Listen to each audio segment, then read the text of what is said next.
Viewers, hold on tight, because what just came out of the Oval Office has everyone in Hollywood and Washington spinning.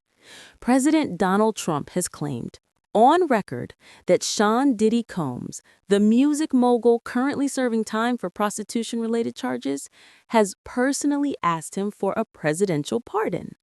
Yes, you heard that right. The same Diddy who once called Trump dangerous during the 2016 election, the same before the feud, before the court cases, before the prison sentence, there was a friendship. A glittering, champagne-filled bond that defined an era of celebrity excess. Back in the late 1990s and early 2000s, Trump and Diddy were the power duo of New York nightlife. Diddy was the king of hip-hop. Trump was the real estate mogul turned reality TV icon. They moved through the same charity events, the reporter asked Trump. "Only my wife," he replied. Diddy laughed. The crowd cheered. Fast forward a decade later, and that laughter had turned into public shade. When Trump announced his run for president in 2015, Diddy's tone changed completely. He warned America, saying Trump's ideas could start a race war. It wasn't just a disagreement, it was a total fracture. So imagine the shock, the disbelief, when Trump recently sat in the Oval Office, surrounded by reporters, and said casually, "A lot of people have asked me for pardons.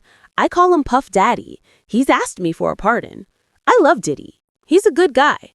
I think he's a good guy."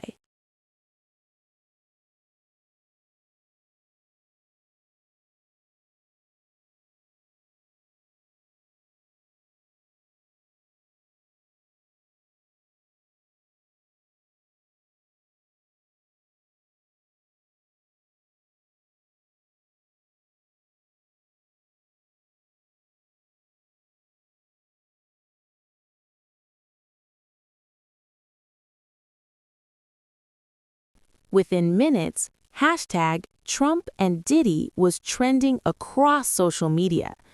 TikTok was flooded with theories. Twitter, or X as Elon calls it now, went wild.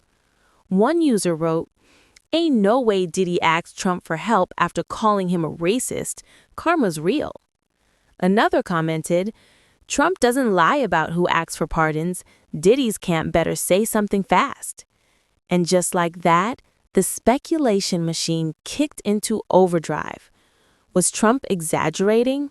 Was it a miscommunication between Diddy's lawyers and the Department of Justice? Or had Diddy actually sent a quiet message to the White House, desperate for a way out? Screenshots began circulating of old photos, Diddy and Trump laughing at events, arm in arm like brothers. Influencers dissected their past interviews, pointing out moments of flattery and tension. And yet, through all the noise, one thing stood out: Diddy's silence. According to two individuals claiming to have ties to Diddy's legal team, who spoke anonymously to media outlets, there was quiet communication between Diddy's lawyers and Trump's circle. One insider claimed, it wasn't Diddy personally calling Trump. It was his team exploring every possible option, including executive clemency. Another added, he's desperate. He's facing years behind bars, and every door is being knocked on. This isn't about politics. It's about survival. Still, others within the hip-hop community feel differently. One longtime associate of Diddy's told reporters off the record that asking Trump for help would be the ultimate betrayal of his brand. Diddy built his legacy on Black power, independence, and resistance. If he's really asking Trump, the man he once accused of racism, for a pardon, that's not just ironic, that's tragic. Let's not forget where all this began.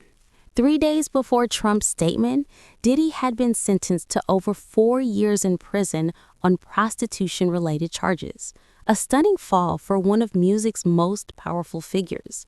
His lawyers immediately vowed to appeal. Outside the courthouse, one of Diddy's attorneys told reporters, "We are planning to appeal. We believe the judge acted as a 13th juror, and that's unconstitutional. We will not stop until he walks out a free man." That defiant tone seemed to contrast sharply with the whispers about a pardon. Why would someone publicly declare their innocence, yet privately seek political favor? Was this legal strategy or quiet desperation? Trump, for his part, didn't sound entirely dismissive. His tone, oddly enough, was warm. "I love Diddy," Trump said. "He's a good guy. I think he's a good guy. I'm going to stick up for him." And that line, "I'm going to stick up for him," sent shockwaves through both the music and political worlds. Some see it as Trump setting the stage for a future headline-grabbing pardon, one that could appeal to Black voters as the 2026 elections inch closer. Others think it's just classic Trump, dangling a controversial statement to stir chaos and dominate the news cycle. Still, there's a personal layer to all this that can't be ignored. Trump and Diddy's bond ran deep once, built on mutual fame, wealth, and ego. Maybe, just maybe, Trump sees this as a chance to rewrite that history. As Trump's words went viral, celebrity reactions poured in. 50 Cent posted a meme of Trump handing Diddy a get-out-of-jail-free card with the caption, "Can't make this up." Cardi B tweeted, "You call a man dangerous, then call him for help? This Hollywood stuff is wild." Meanwhile, conservative commentators began spinning the narrative, saying this showed that even anti-Trump celebrities know who really holds the power. It was chaos, pure, unpredictable, meme-fueled chaos. And yet, through the storm of laughter, mockery, and shock, something darker began to bubble beneath the surface. Some observers say Diddy's legal team is terrified, not just of the current charges, but of what could still come to light. One anonymous former associate reportedly told journalists, "There's more, way more. What's public now is only half the story." Rumors began swirling about sealed documents, undisclosed witnesses, and investigations still active in multiple states. If those rumors are true, then Diddy's decision to reach out for a pardon might not just be about clearing his name. It might be about preventing what's next. Here's where it gets even more dramatic. Insiders from Trump's political circles say he's been planning a wave of high-profile media moves to dominate headlines leading into the next election cycle. Pardons, feuds, celebrity reconciliations, all a part of a larger comeback image. So was Trump revealing Diddy's supposed request as a power play? Was it a calculated leak to remind America that everyone, even his critics, eventually bends the knee? Or could it be something more human, maybe even nostalgic? After all, when asked if he'd considered the pardon, Trump said, "I'd look at it. I don't know anything about it, but I'll speak to the DOJ." It was vague, but not a no. Maybe, just maybe, this is Trump's way of keeping Diddy on the hook. As of now, Diddy remains in custody, serving his sentence in Brooklyn's Metropolitan Detention Center. His lawyers are pushing to transfer him to a low-security facility in New Jersey, hoping for better conditions. They promise an appeal. They promise justice. But behind closed doors, the reality is darker. Every move, every headline, every social post could influence how the public and the White House sees him. Trump's comments have thrown a new variable into the equation. If there's even a chance at a pardon, Diddy's entire legal strategy might shift overnight. And maybe that's the true power play here. A man once adored, then condemned. A president once mocked, now potentially holding the keys to freedom. Two titans, both controversial, both polarizing, both desperate in their own ways, crossing paths again in the most unexpected chapter of their shared history. Will Trump really pardon Diddy?